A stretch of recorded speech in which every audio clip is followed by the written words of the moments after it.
Halo anak-anak, bersama lagi dengan Bu Rosi dalam video pembelajaran matematika wajib untuk kelas 11. Hari ini kita akan membahas tentang materi terakhir di bab turunan fungsi ya, yaitu turunan kedua dari suatu fungsi.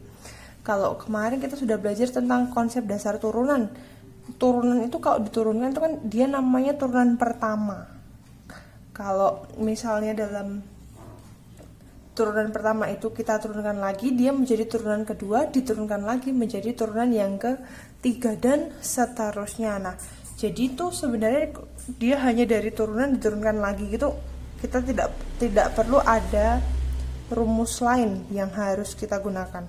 Nah, saya hanya menegaskan di sini yaitu istilah tentang turunannya. Jika ada fungsi y sama dengan fx, maka biasanya ini adalah sebutan turunan pertamanya. Turunan pertama itu bisa dilambangkan dengan y aksen gitu ya. Berarti kalau turunan pertama itu y aksen, nanti turunan kedua y double aksen.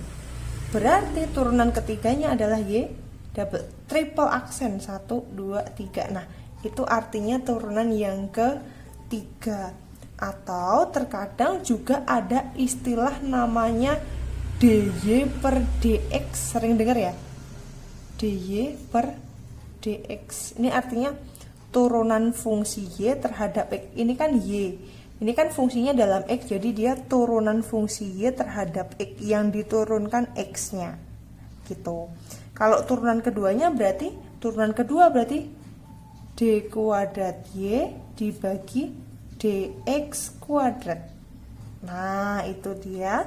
Berarti kalau turunan ketiga d pangkat 3y dibagi dx pangkat 3. Tuh. Selanjutnya ada juga dia istilah menggunakan fx. Kalau fungsinya dalam fx berarti turunan pertamanya f aksen x, turunan keduanya f double aksen x, turunan ketiganya f triple aksen x. Begini ya. Fungsi x juga bisa dijadikan bentuk df per dx sama seperti yang ini. Karena dia fungsinya dalam f, kita bisa sebut dia sebagai d fx per dx. dx gini ya. Kalau turunan keduanya sama kayak gini, cuma y-nya diganti fx. D kuadrat fx dibagi dx kuadrat. Sama kan sama yang ini. Kalau turunan ketiganya juga sama, d pangkat 3 fx dibagi dx pangkat 3. Dah itu.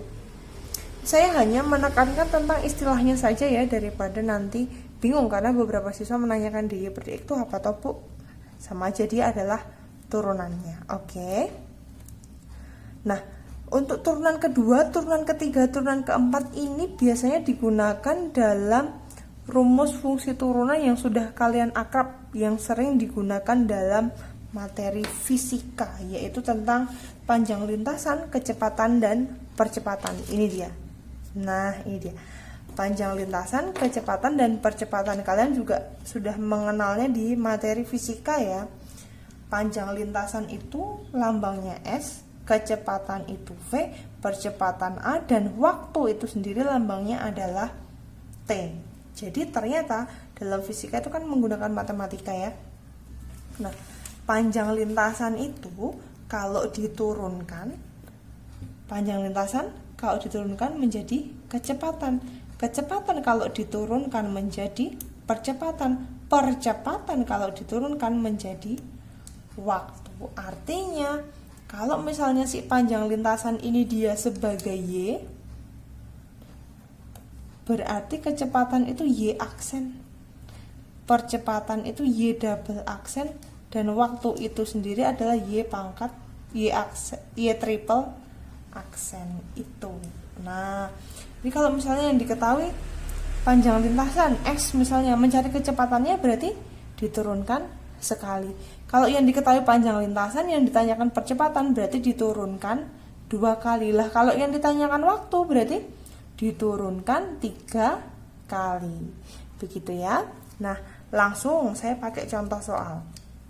Diketahui panjang lintasan suatu benda adalah S, ini ya panjang lintasan, T pangkat 3 dikurangi 27T ditambah 10. Tentukan kecepatan dan percepatan benda tersebut.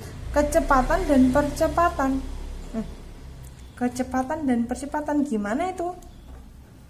Kecepatan, sini, kecepatan itu V diperoleh dari mana?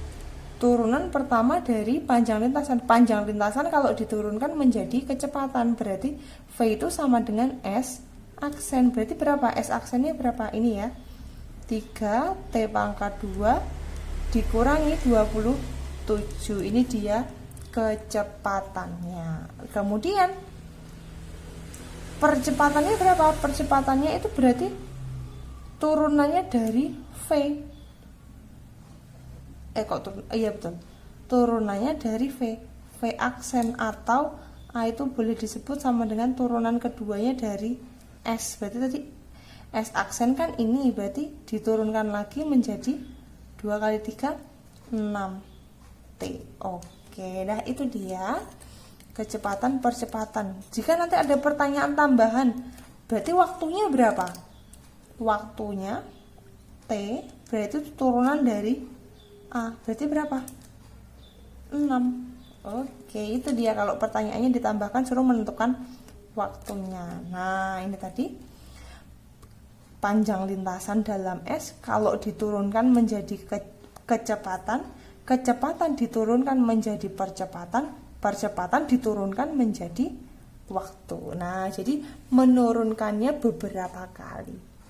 Seperti itu, ini adalah materi terakhir anak-anak. Silahkan dipelajari, jika ada pertanyaan silahkan disampaikan. Sekian video dari saya. Selamat belajar dan terima kasih.